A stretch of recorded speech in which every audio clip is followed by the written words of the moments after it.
বিশ্বকাপে সাম্বা ঝড়, যে ঝড়ের অপেক্ষায় ছিলেন ব্রাজিল ভক্তরা।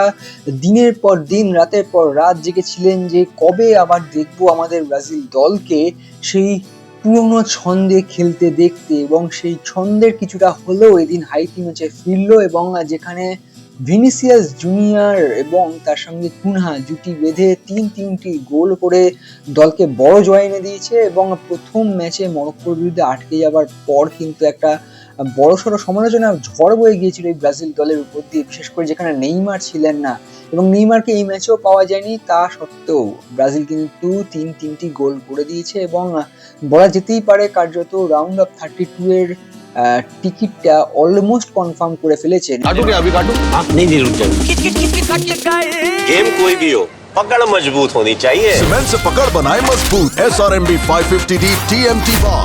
কি ইকুয়েশন রয়েছে সেটা তো অবশ্যই বলবো, তবে আজকের ম্যাচ নিয়ে যদি কথা বলতে হয় সবার আগে বলতে হবে ভিনি ভিডি ভিসি। এই ভিনিকে নিয়ে এত সমালোচনা, এই ভিনিকে নিয়ে এত কথোপকথন এবং তর্ক বিতর্ক, কারণ ভিনিসিয়াস জুনিয়র ক্লাব ফুটবলে রিয়াল মাদ্রিদের হয়ে যে কন্ট্রিবিউশন রেখেছেন, চ্যাম্পিয়ন্স লিগ জিতিয়েছেন, লা লিগা জিতিয়েছেন, সেই ভিনিসিয়াস জুনিয়র ব্রাজিলের জার্সিতে সেইভাবে নিজেকে মেলে ধরতে পারেননি যেভাবে নেইমার জুনিয়র কিংবা তার আগে রোনাল্ডো, পেলে, রোনাল্ডিনো কাকারা নিজেদের মেলে ধরেছিলেন। সেই জায়গায় দাঁড়িয়ে ভিনির উপর একটা বাড়তি চাপ তো ছিল বটে, কিন্তু আজ ভিনি, শুধু আজ বলে না, এবারে বিশ্বকাপে ভিনিকে একটু অন্যরকম ভিনিসিয়াস জুনিয়র লাগছে, তাই না?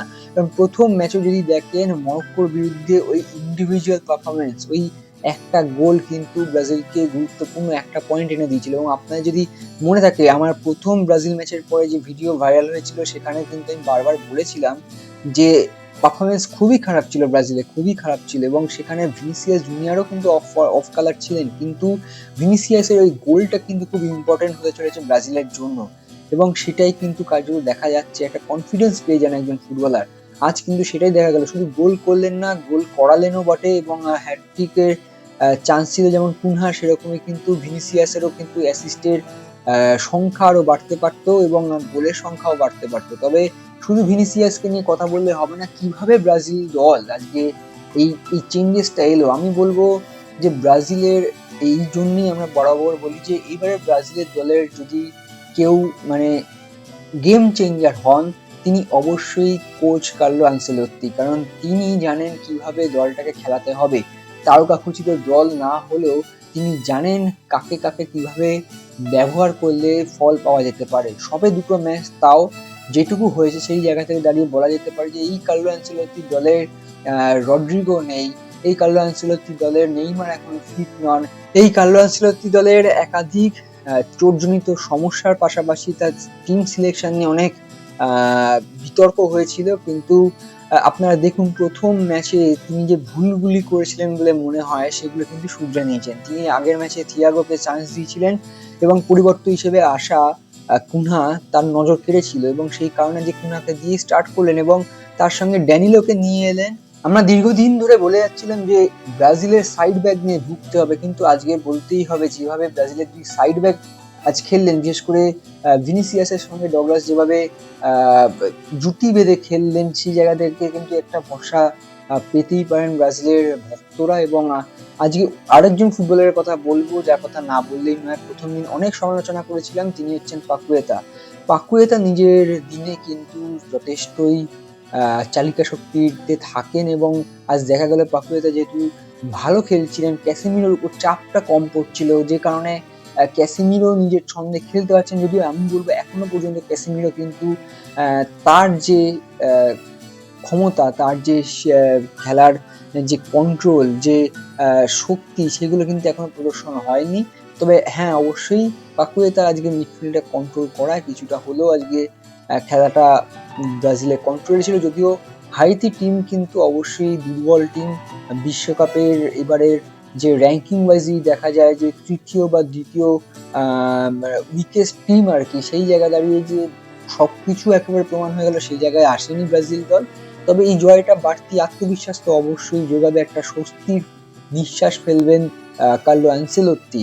এবং তার সঙ্গে যদি স্বস্তির নিঃশ্বাসের কথা বলি, তবে অবশ্যই কিন্তু একটা চিন্তার বিষয় হয়ে গেল, কারণ রাফিনাকে কিন্তু প্রথমার্ধেই মাঠ ছাড়তে হয়েছে হ্যামস্ট্রিং ইনজুরির কারণে, এবং তিনি কতদিন মাঠের বাইরে থাকবেন বা তার চোট কতটা গুরুতর সেটা দেখার বিষয় রয়েছে। যদিও রাফিনার যখনই ডিসকমফর্ট ফিল করেছেন সঙ্গে সঙ্গে উঠে যান কোনো রকম রিস্ক না নিয়ে।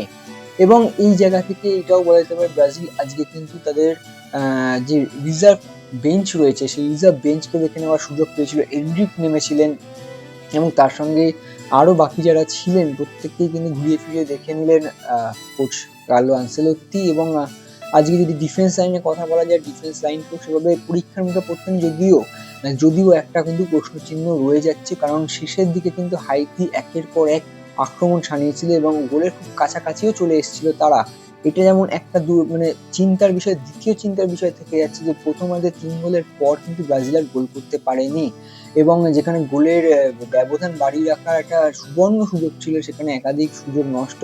এবং অবশ্যই দুটো খুব ক্লোজ কল হয়েছে যেগুলো অফসাইড হয়েছে, এবং সেই অফসাইডের মধ্যে রাফিনার অফসাইডটা নিয়ে আমার নিজেরও একটা প্রশ্নচিহ্ন অবশ্যই রয়ে যাচ্ছে। যদিও ভার রয়েছে, ভিএআর রয়েছে, সেখান থেকে দেখেই সিদ্ধান্ত নেওয়া হয় এবং অনেক উন্নত টেকনোলজি।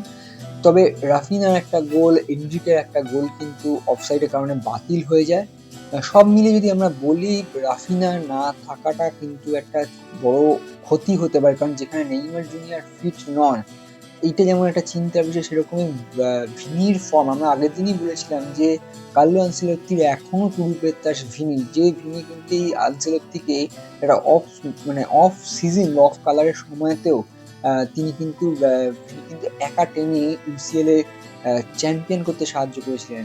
এবারে কি ব্রাজিলের জন্য সেটা করে দেখাতে পারবেন তিনি, সেটা কিন্তু দেখার বিষয়। এবং নিজের ভুলগুলো শুধরে প্রপার পজিশনে প্রপার ফুটবলার যাকে যাকে দরকার সেই ইনজেক্ট করাটাও কিন্তু আনসেলোত্তি একটা বাহবা দিতেই হয়। এবং আশা করা যায় নেইমার আগামী ম্যাচে কিছুক্ষণ হলেও খেলবেন বা নকআউট স্টেজ থেকে খেলবেন। এবং যেটা বলছেন নকআউট স্টেজের যে এখন এই মুহূর্তে যে পরিস্থিতি, সেখানে ব্রাজিল দলের 4 পয়েন্ট এবং অবশ্যই মরক্কো দলের 4 পয়েন্ট, ব্রাজিলের গোল ডিফারেন্স +3। সেই জায়গা থেকেই বললাম যে এক পা এগিয়ে রেখেছে, যেহেতু অফিসিয়াল নয় তাই বলা যায় না, কিন্তু যদি আপনারা হিসেব নিকেশ করেন স্কটল্যান্ড টিম কিন্তু খুব ইজি হবে না। তারা হাইতিকে 1-0 গোলে হারিয়েছিল, আবার আজ 1-0 গোলে হেরেছে মরক্কোর বিরুদ্ধে। এবং সেই জায়গা থেকে দাঁড়িয়ে ব্রাজিলের এখন ড্র করলেই নেক্সট রাউন্ডে, এবং জিতলে তো অবশ্যই নেক্সট রাউন্ডে, এবং হয়তো জিতলে শীর্ষ স্থানে থেকে পরের রাউন্ডে যাবে। অবশ্যই ব্রাজিলে সেটাই লক্ষ্য থাকবে, কারণ সেকেন্ড বা থার্ড পজিশনে যদি শেষ করে সেক্ষেত্রে নকআউট স্টেজে গিয়ে কিন্তু পাথটা অনেক কঠিন হয়ে যাবে এবং অনেক শক্তিশালী দলের বিরুদ্ধে শুরুতেই খেলতে হতে পারে, যেটা অবশ্যই চাইবেন না আনসেলোত্তি।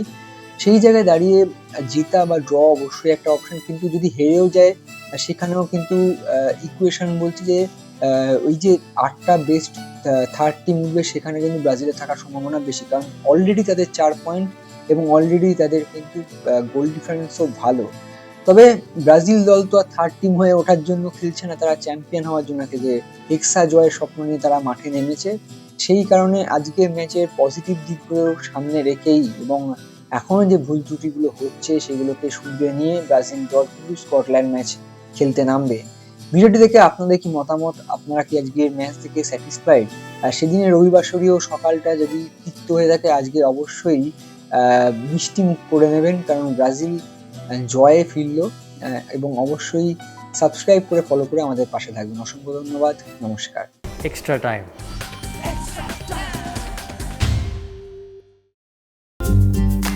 লেটেস্ট নিউজ আর এক্সক্লুসিভ ভিডিওর সঙ্গে আপডেট থাকতে এখনই সাবস্ক্রাইব করুন আমাদের ইউটিউব চ্যানেল। বেল আইকনে ক্লিক করতে ভুলবেন না যেন।